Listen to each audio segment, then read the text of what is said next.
Hello sa inyong lahat at welcome muli sa Dream Meanings Channel. Ngayon ay tatalakayin natin ang isa sa pinaka-nakakabagabag at puno ng simbolismong panaginip. Anong ibig sabihin ng managinip na naglalaho o may mga nawawala? Ang panaginip na ito ay maaaring magpakita sa maraming paraan. Maaaring ikaw ang biglang naglalaho sa gitna ng maraming tao o nakita mo ang isang mahal sa buhay na nawala na parang bula sa harap mo o pati na ang mga mahahalagang gamit na naglalaho kapag kailangan mo sila. Ang managinip ng paglalaho ay hindi babala ng pisikal na kamatayan. Ito ay direktang mensahe ng iyong subconscious tungkol sa iyong pagkatao, sa iyong halaga sa mundo, at sa takot na maiwan o malimutan ng mga taong mahal mo. Kinakatawan nito ang bahagi mo na pakiramdam ay hindi pinapansin o ang kagustuhang mong burahin ng sarili sa isang mahirap na sitwasyon upang magsimulang muli ng walang daladalang bigat mula sa nakaraan. Narito ang 5 senaryo ng mas malalim. Panaginip na ikaw mismo ang naglalaho o naging invisible. Nakikipag-usap ka sa isang tao at bigla ka nilang hindi pinapansin dahil wala ka na doon o tumingin ka sa salamin at wala kang makitang refleksyon. Ang panaginip ay nagdadalang halo-halong panik at matinding lungkot. Nagpapakita ito ng identity crisis o mababang self-esteem. Oras na para bawiin ang iyong sariling halaga at itigil ang pagiging spectator lang sa sarili mong buhay. Panaginip na ang isang mahal sa buhay ay biglang nawala.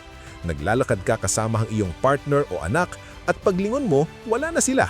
Hinahanap mo sila ng bongga, sumisigaw ka, pero parang binuran na sila ng mundo. Ang panaginip na ito ay mula sa takot na maiwan. Ipinapakita nito na nararamdaman mong lumalamig na ang inyong koneksyon o natatakot kang hindi ka sapat para manatili sila sa tabi mo. Panaginip na naglalaho ang mga gamit, pera, susi, cellphone. May hinahanap kang importante at bigla na lang itong nawala. Simbolo ito ng takot na mawalan ng oportunidad o kawalan ng kakayahan na ayusin ang mga problema dahil wala kang gamit o solusyon. Pakiramdam mo ay wala kang proteksyon sa mga pagbabagong dumarating.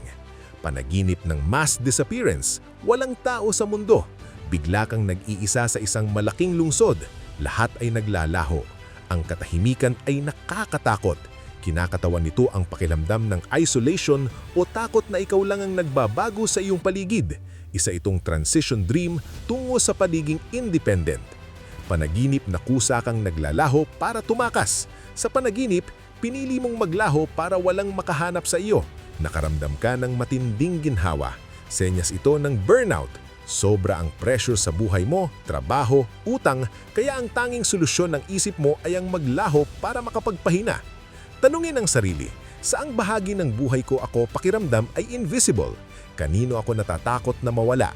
Ang susi ay ang nararamdaman mo. Ang takot maglaho ay takot malimutan.